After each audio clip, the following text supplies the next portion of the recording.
when an entity says, hey, we're going to levy property taxes, the county collects that, and then they disperse those monies back. So they assess, collect, and disperse. So that's the role of the county, or all 88 counties. So Geauga County is following the Ohio Revised Code, and they have a tax budget commission.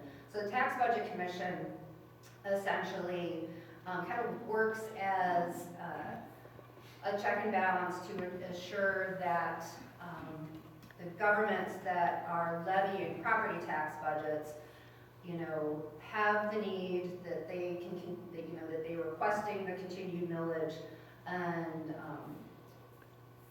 they will, for the most part, and it's very rare that they change like they did in the case, they make a change like they did in the case of Geauga Park District. Basically say, yes, we agree that this is the millage that you want to levy, and we will continue to collect that on your behalf based on the assessments that we have done behalf on the properties of the county that we're in. They also certify the revenues at year end. So that's what long story short with that last sentence. When the park district or any government entity, city, schools, and so on, pass their budget at year end or mid-year, depending on their fiscal year,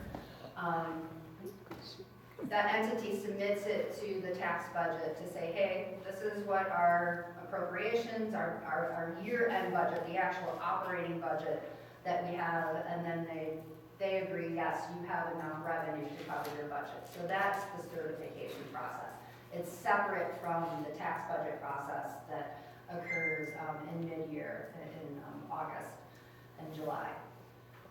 So that's kind of to put things in perspective of the different goals. So that's chart 1 is the revenues. Chart 2 is a comparison of revenues, expenditures, and fund balance. Then there's all of the data, and when I get to these charts, I'll highlight things.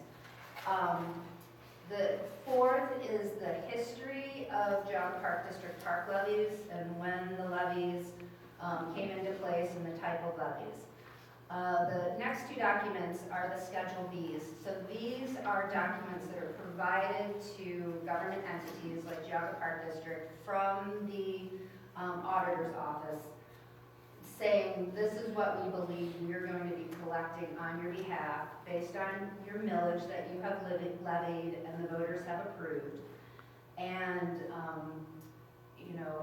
in an ideal world, when it comes to property taxes, everyone will pay 100%.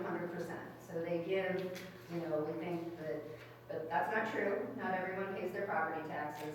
So they give a percentage of, 96% of the property tax owners are going to pay their taxes 98% and 100%. So they give a range in what they estimate.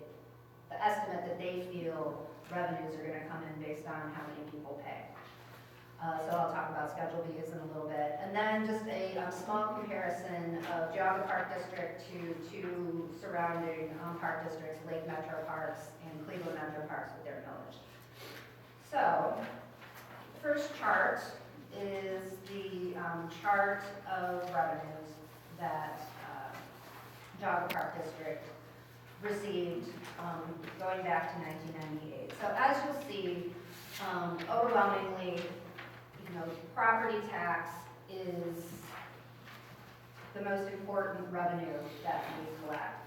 So on average, going back to 2001, so almost 20 years, the Park District has averaged around 6.1 million in revenue. So we've been pretty steady in terms of, around that 6 million mark of property tax revenue.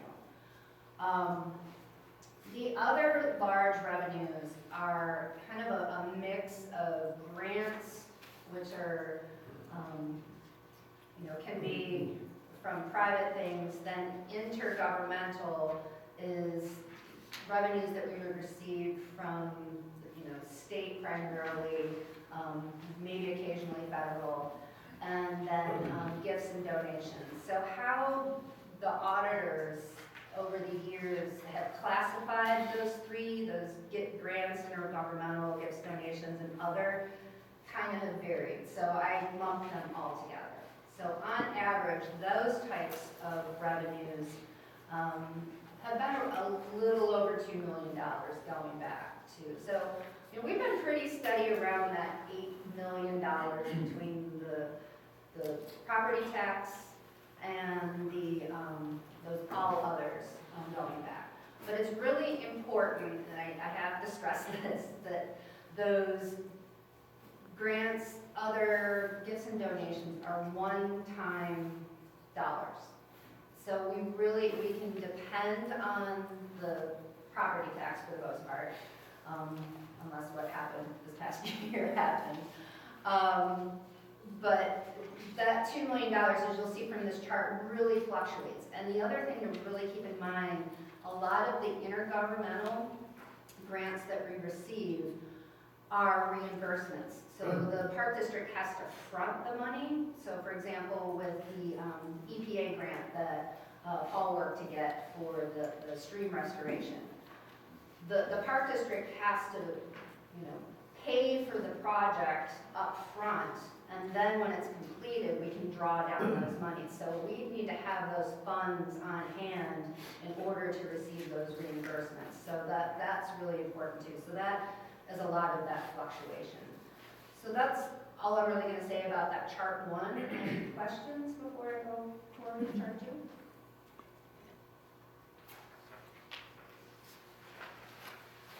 Before we move off of chart 1, I think it's worth noting that at our August 16th budget commission, I interjected those other revenue sources, knowing that since I've been executive director, we've been consistent with the $6 million in tax collections. Most notably, there were some 2 large trust donations, one from a person that wished to remain anonymous that was deceased, left quite a bit of money, not quite a bit, a lot of money. Another family distributed through their trust quite a bit of money to Jog Park District, and in 2019 and 20 alone, we received over $2.7 million in these other funds that Jen references. Unfortunately, that was not acknowledged by the Budget Commission, but my point in making that day on August 16th was to say that if we're going to withhold money, let's have a better understanding of what that money is. It wasn't all taxpayer money. So with that, I want you to go on. Okay. So chart number 2 gives you that comparison of the total revenues versus total expenditures. And so that's the side by side. And then the up and down line is the year-end balance. So it's, again, really important, and when we meet next month and I go through expenditures, our capital, and capital meaning, the stream restorations, the building of shelters, and purchasing land, and developing the parks, which is definitely accelerated in the past several years. Veterans Legacy Woods is our biggest example that's happened recently. That capital fluctuates. It's sometimes hard to, when those properties become available, we could plan, okay, various structures, this building will need a new roof, West Woods will need roofs. You can plan those types of capital improvements. We put a roof on now, 20 years down the road, we're probably going to need to improve that roof. That's capital planning. But when land becomes available, you really don't know when it's going to, be able to be for purchase. Same with the availability of grants. We really can't control when the EPA is going to release grants. With this large infrastructure from the federal government, what does that mean to us? And that might not happen again for another 20 years that these dollars are going to be available. And again, we're going to have to front the money typically to, get reimbursement if we get those grants. So that is the big part of that fluctuation over time. So, as you'll see, when the revenues are high and the expenditures are low, the fund balance goes up and vice versa. And so I think that has been the issue with the Tax Budget Commission, looking at that fund balance and showing that, you don't need revenues because you have this fund balance. But I think, again, the nature